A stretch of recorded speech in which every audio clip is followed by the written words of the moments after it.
श्री गुरुवे नमः।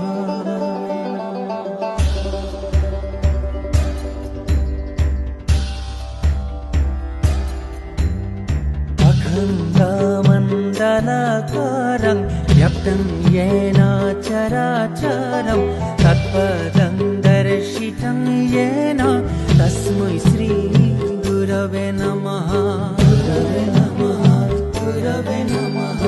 अखण्डमण्डलाकारं व्याप्तं येन चराचरं तत्पदं दर्शितं येन तस्मै श्री गुरवे नमः। अखण्डमण्डलाकारं व्याप्तं येन चराचरं तत्पदं दर्शितं येन तस्मै श्री गुरवे नमः।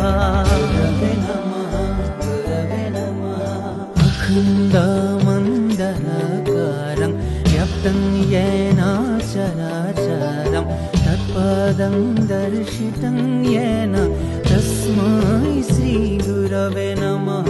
गुरवे नमः, गुरवे नमः।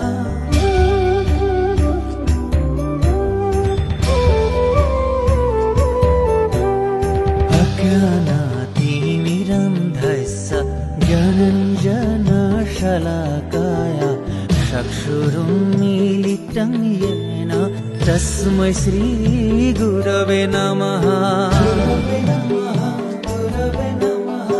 अज्ञानातिमिरन्धस्य ज्ञानञ्जनशलाकाय चक्षुरुन्मीलितं येन तस्मै श्री गुरवे नमः।